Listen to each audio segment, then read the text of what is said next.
Hello বন্ধুরা, আমি purse adenium থেকে আপনার বন্ধু মনোজ। আজ আমরা এমন একটি উদ্ভিদ সম্পর্কে কথা বলবো যার নাম টেক্সাস সেজ উদ্ভিদ।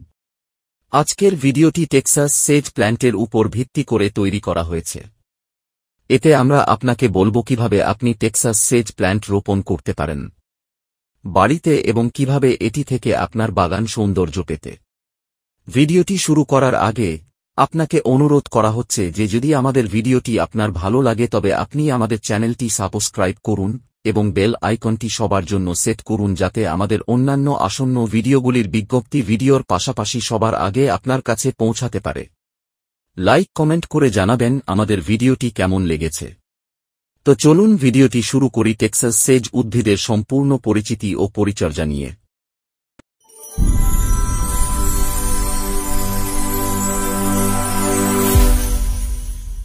হালকা বৃষ্টিপাত সহ উষ্ণ এলাকায় স্থানীয় ল্যান্ডস্কেপ রোপণ করা একটি চ্যালেঞ্জ হতে পারে। এখানেই টেক্সাস বেগুনি ঋষি আসতে পারে। উত্তর আমেরিকার দক্ষিণ উপকূলীয় অঞ্চলে পাওয়া যায়। টেক্সাস ঋষি গাছটি বেড়ে ওঠা খুব সহজ, যত্ন নেওয়া সহজ এবং এর খরা সহনশীলতার জন্য একটি দুর্দান্ত পছন্দ। এই উদ্ভিদ টেক্সাস এবং নিউ মেক্সিকোতে বন্য জন্মায়, যেখানে কম আর্দ্রতা এবং আর্দ্রতা সাধারণ অবস্থা। টেক্সাস সেজ সম্পর্কে দ্রুত তথ্য। বোটানিক্যাল নাম লিউকোফিলাম ফ্রুটসেন্স। উচ্চতা 6.10 ফুট 1.810 মি। বিস্তার 6.10 ফুট 1.810 মি। সূর্যের এক্সপোজার পূর্ণ সূর্য, মাটির প্রয়োজনীয়তা চুনাপাথর, পাথুরে, ক্যালিচে, ক্ষারীয়। কঠোরতা অঞ্চল 7.9। কখন রোপণ করবেন? বসন্তের শুরুতে পড়ে। টেক্সাস ঋষি তথ্য। টেক্সাস ঋষি ওয়াকপাওয়ান ফ্রুটসেন্স এসেছে চিহুয়াহুয়ান মরুভূমি, রিও গ্র্যান্ডে, ট্রান্সপেকোস এবং কিছুটা এডওয়ার্ডস মালভূমি থেকে। এটি আধা শুষ্ক অঞ্চলের তুলনায় শুষ্ক পছন্দ করে এবং আস্টে জোন 8 থেকে 1-1 জন্য উপযুক্ত। এই উদ্ভিদটির অনেক নাম রয়েছে, যার প্রধানটি হল টেক্সাস ঋষি গাছ, কিন্তু এই উদ্ভিদটি আসলে একটি কাঠের গুল্ম। গুল্মটি প্রচুর পরিমাণে ফুল ফোটে এবং ছাঁটাইতে ভালো সাড়া দেয়, পাশাপাশি যত্ন নেওয়াও সহজ। টেক্সাস ঋষি আমেরিকান দক্ষিণ পশ্চিমে একটি ক্লাসিক। একটি টেক্সাস ঋষি গুল্ম কি? একটি স্থানীয় উদ্ভিদ হিসাবে এটি বন্য প্রাণী এবং পাখিদের জন্য আশ্রয় প্রদান করে এবং আলগা মরুভূমির মাটিকে স্থিতিশীল করতে সহায়তা করে। এই অভিযোজনযোগ্য উদ্ভিদ খরা সহনশীল এবং উচ্চ তাপ এবং শীতল মরুভূমির তাপমাত্রা সহ এলাকায় দরকারি। এটি একটি ল্যান্ডস্কেপ বিস্ময় যা প্রচুর পরিমাণে ল্যাভেন্ডার ফুল উৎপাদন করে। উদ্ভিদের হরিণের প্রতিরোধ ক্ষমতাও রয়েছে এবং এমনকি দরিদ্র মাটিতেও এটি ফলপ্রসূ হয়। ফিগওয়ার্ড পরিবারে টেক্সাস ঋষি একটি অনুরূপ বিস্তারের সাথে 6 ফুট 1.8 মিটার উচ্চতা অর্জন করতে পারে। যদিও ধূসর সবুজ পশমি পাতাগুলি খুব দর্শনীয় নয়, উদ্ভিদের নতুন কাঠ প্রচুর পরিমাণে ল্যাভেন্ডার, বেগুনি, ম্যাজেন্টা বা সাদা ফুল তৈরি করে। এগুলির 3টি লোমশ পাপড়ি এবং নিচে একটি ফিউজড সেট রয়েছে যাতে পরিষ্কার সাদা অ্যান্থার রয়েছে। টেক্সাস ঋষি বীজ বা নরম কাঠের কাটার মাধ্যমে প্রচার করা সহজ। পাতাগুলি বেশিরভাগ এলাকায় চিরহরিত, তবে কখনও কখনও গাছটি পর্ণমোচী হতে পারে। বসন্তে ফুল ফোটে এবং বেশিরভাগ এলাকায় পতন না হওয়া পর্যন্ত প্রতি 4 থেকে 6 সপ্তাহে ফুল ফোটে। কিভাবে টেক্সাস ঋষি বৃদ্ধি? টেক্সাস ঋষি উপকূলীয় মরুভূমি সম্প্রদায়ের সদস্য। এটির অনেক সাধারণ নাম রয়েছে এবং এটি Texas ranger, cenizo, Texas barometer bush, silver leaf এবং ওয়াইল্ড লিলাক নামেও পরিচিত। এটিকে ব্যারোমিটার বুশ বলা হয় কারণ ফুলগুলি উচ্চ আর্দ্রতা দ্বারা উদ্দীপিত হয়, যেমন বৃষ্টির পরে। সূর্য টেক্সাস ঋষি প্রতিদিন অন্তত 8 ঘণ্টা পূর্ণ সূর্যালোক গ্রহণ করা উচিত এবং চরম তাপ সহ্য করতে পারে। ছায়াময় অবস্থায় গাছের বৃদ্ধি ধীর হবে এবং ফুল ফোটানো খারাপ হবে। জল ল্যান্ডস্কেপ পরিস্থিতিতে গাছে জল দেওয়া ফুল ফোটাতে উৎসাহিত করবে।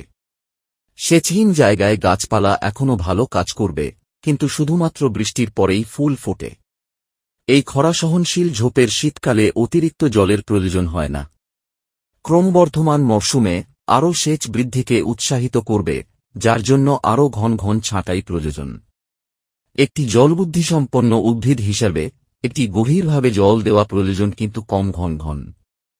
টেক্সাস ঋষি প্রায়ই একটি অনানুষ্ঠানিক হেজ বা ভিত্তি নমুনা হিসাবে ব্যবহৃত হয় যদি একটি আর্দ্র জায়গায় রোপণ করা হয়। বার্ন বা পাহাড়ে গাছ লাগান। রোপণের পরে তরুণ টেক্সাস ঋষি গাছগুলিকে অতিরিক্ত সেচ দেওয়া উচিত। মাটি। অনেক গাছপালা যেখানে পারে না সেখানে সেনিজ উন্নতি লাভ করে। বন্য অঞ্চলে এটি পাথুরে ঢালে এবং চুনযুক্ত মাটিতে জন্মায়। এটি কিছুটা লবণ সহনশীল এবং উপকূলীয় ল্যান্ডস্কেপে ব্যবহার করা যেতে পারে। টেক্সাস ঋষি ক্ষারীয় মাটি পছন্দ করে, কিন্তু যদি অম্লীয় জায়গায় রোপণ করা হয়, ডলোমিটিক চুনাপাথরের ব্যবহার মাটির সমন্বয় করবে। উদ্ভিদ কাদামাটি মাটি পছন্দ করে না, কিন্তু অন্য কোন ধরনের ভালো কাজ করবে। মাটির আদর্শ অবস্থা পাথুরে বা চূর্ণ চুনাপাথরে।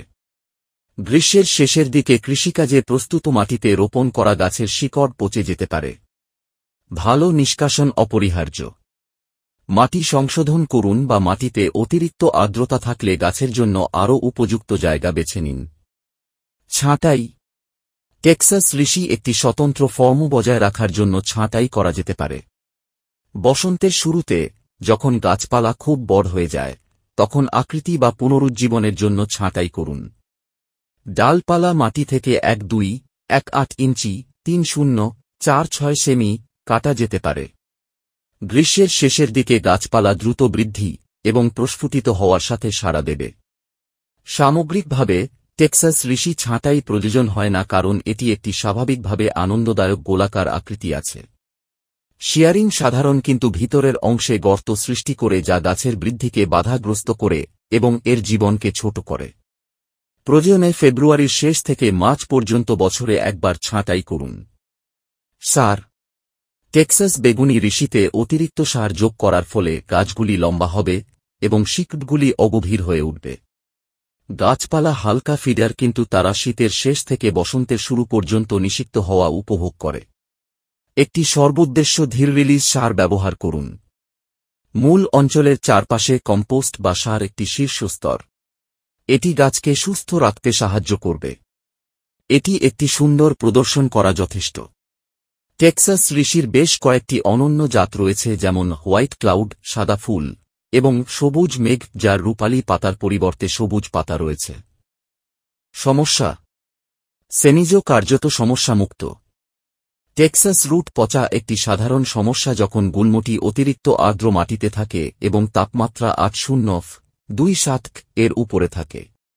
পাউডারি মিলডিউ যেসব গাছে রাতের বেলা সেচ দেওয়া হয় বা খারাপ ব্যবধানে হয় সেগুলিতে সম্ভব।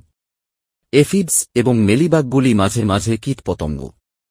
কিছু বন্যপ্রাণী উদ্ভিদে চারণ খায়, তবে এটি কিছু প্রজাপতির জন্য একটি পোষক উদ্ভিদ এবং পাখিদের জন্য একটি খাদ্য উৎস বটে। বেশিরভাগ কীটপতঙ্গ এই দেশীয় উদ্ভিদ থেকে দূরে থাকে এবং এতে কিছু রোগের সমস্যা থাকে। একটি জিনিস যা এটির ক্ষতি করতে পারে তা হল জলাবদ্ধ মাটি যা নিষ্কাশন হয় না। টেক্সাস ঋষি যত্ন ন্যূনতম এবং এটি একটি নতুন মালি জন্য একটি চমৎকার উদ্ভিদ। তাহলে এখন নিশ্চয়ই বুঝতে পেরেছেন কিভাবে বড় হবে।